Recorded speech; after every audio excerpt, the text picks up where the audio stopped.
In today's video, we're going to be tracking a very active severe weather pattern across the United States as we have multiple stronger lows, a big time cool down on the way, but warmer air on the way for the long range. So let's just dive into things and break it down.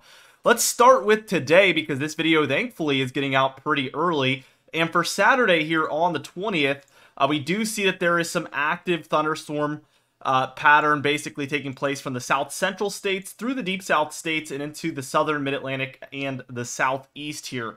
Colder air is pushing in from the north though, and this is causing a lot of the instability as we see this cold, dry air kind of interacting with the warm and very humid air. So this oftentimes causes this thunderstorm activity and instability overall.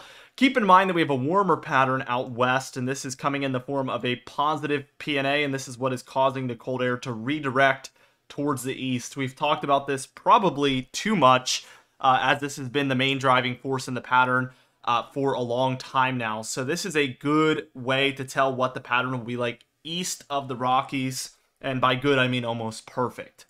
Let's move towards Sunday, and what we see is a little bit of a southern slider or nor'easter type storm. It's very weak compared to what you're probably used to, but the rain will be pretty heavy and consistent throughout areas like the deep south and into the southeast. Wind should be relatively minimal. It shouldn't be too intense. We do have this colder air to the north here, keeping it pretty suppressed to the south, and there is likely some warmer air moving up with this, but overall the cold is going to overall win in the end. As we see by Monday, this cold air is still left over, and this storm has been forced basically out to sea. There is some warmer push happening across the central and eastern states by this point, but we already see the signs of our next cool down about to move in behind all of this. And this warm air out west is doing a pretty nice job of holding on, so that should basically keep us in a revolving pattern, but basically the same pattern. By Tuesday on the 23rd, things will be a little bit warmer here. Wednesday is expected to be the same. We'll see that in a second. It's mostly after this point that we see a second cool down move in through the upper Midwest and Great Lakes here. Relatively quiet as far as precipitation unless you're out here in the Ohio Valley, Midwest, or Great Lakes where there is a storm system, and I think there is a good chance for thunderstorms and severe weather, especially in Iowa, Missouri, Illinois, Indiana, Michigan, and Ohio there. Shouldn't be anything too crazy, but there definitely is a chance of that. By Wednesday, again, there is still some warmer air left over for areas, especially in the south. But we do see this kind of dragging cold front look along this area, and there is numerous thunderstorms throughout the plains, kind of into the deeper south here, and then mid-Atlantic up through the northeast. But again, still we're seeing a really, really strong area of warmth out west, and this should keep encouraging relatively cold air into the east, for the time being at least. By Thursday, we see this trough is still digging pretty deep, but this ridge is centered a little bit further eastward, and we are seeing some signs of a developing colder air mass out west, and this could flip us in the warmer direction in the long range, hence why we talked about that earlier on. There is a weak low between Wyoming and Colorado with a stronger low to the north up here in Colorado. All of this kind of featuring thunderstorms out ahead of it. So for states like the Dakotas, Nebraska, Kansas, Missouri, Iowa, Oklahoma, Arkansas, Texas, and Louisiana especially, we could see some thunderstorms firing up for the day on Thursday, the 25th here. As we move in towards Friday, we see that once weak low that was over Wyoming and Colorado, now a very strong low over Nebraska. It's intensified rapidly. It's now a 988. And what we see is a warm front here and maybe some signs of a cold front underneath. So the main thunderstorm corridor would be here for states like Iowa, Missouri, Kansas, Oklahoma, Texas, Louisiana, Arkansas, Illinois, just to name a few. And you can't rule out thunderstorms along this warmer sector of the storm, but typically it's this underneath stuff that we'll be watching closely. Again, just don't rule anything out. Overall, stormy conditions are prevalent throughout the west. It's pretty light, but there is 1,004 over Nevada. We do see colder air working its way in, and overall lower pressure. This is all helping to encourage this warmth to develop here for the central states especially, but also some of the east. As we reach towards Saturday, we see this warm front is making some advances to the north, 996 here, and we do see this dragging cold front back behind.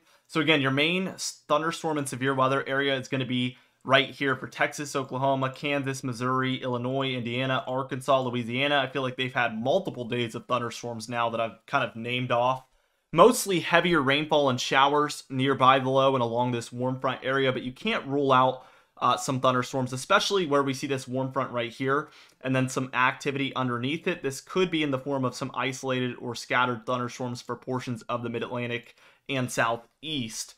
Still, the southwest dealing with some storminess, and now we have 1,002 over Colorado. Again, this is going to help to keep encouraging the warmth into the east at this point. Let's see, by Sunday, and what we're seeing is, again, nothing major out west, but there is this slight dip in the jet stream with a rising pattern through the east. So we're staying warm in through the weekend, next weekend. Now we have a 999 between Kansas and Oklahoma. Warm front out to the east of it, cold front underneath, and we would have likely another severe weather event right here for, you guessed it, Texas, Oklahoma, Kansas, Nebraska, Iowa, Missouri, Arkansas, and Louisiana. So these areas are seeing prevalent activity in the upcoming pattern. And by Monday, we finally see things moving a little bit further eastward. 993 over Minnesota, warm front out over the Great Lakes, and then this kind of cold front stretching down through some of these deeper south areas now, like Texas, Louisiana, Arkansas, Missouri, Illinois, Tennessee, Kentucky, and in through Mississippi, likely to continue heading eastward after this point.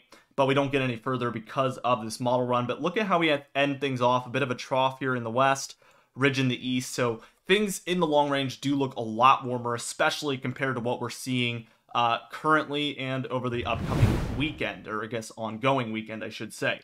GFS model, let's see where we get agreement and disagreement. We get that southern slider type storm.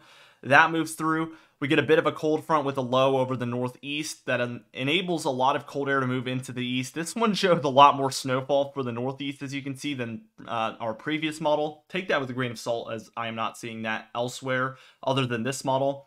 We get those numerous severe weather events across the plains here on this model as well. Here's hours 240, and we see that that severe weather is spread further eastward here for areas like this. And let's see what it does beyond this point for Tuesday afternoon. We see it still for the deep south central states, but now over a lot of the Appalachian Mountain Range approximately is where we're seeing some of that activity. By Wednesday, it's kind of dissipating, but we have more activity starting up for the south central states as they're not getting a break. I mean, I haven't seen a single day where that looks to be a dry area. Here, Thursday on the 2nd, again, no strong low or anything, but there's just thunderstorms throughout basically the upper Midwest, down through the southern plains and across towards the southeast here. So there's a large corridor seeing these thunderstorms.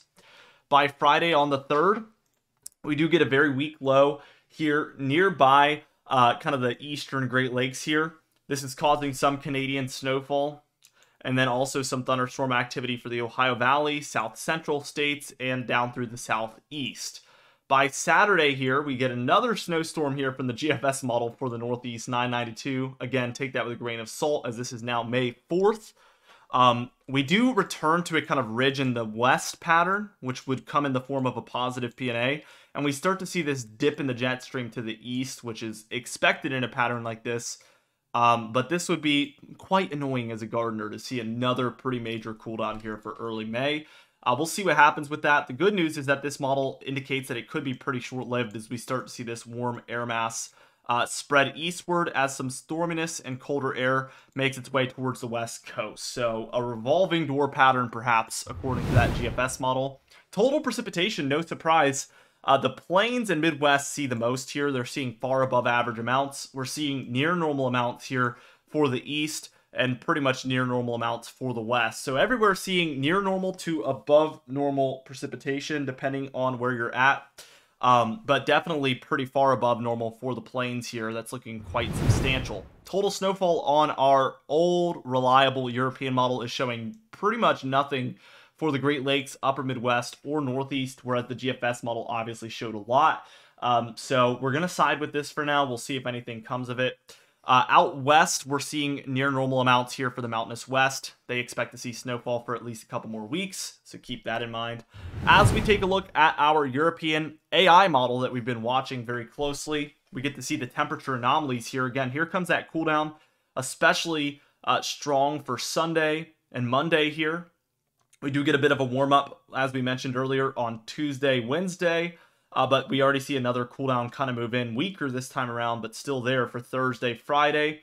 And then we get this warming trend in the east again with a lot of cooler air out west. And that kind of stays around until that kind of early May timeframe, where we end up by May 5th seeing this. Again, a positive PNA, so warm out west, and then these cold air masses once again being able to move into the east. So this model does kind of side with the GFS model, at least on the temperature pattern, so keep that in mind. We'll watch it closely, though, and keep you guys up to date with all of this. Anyway, be sure to subscribe as we do upload every single day. You can even hit the bell icon for daily notifications when we upload so you never miss one. Be sure to like the video if you did enjoy it, leave a comment down below, and I'll see you guys in the next video.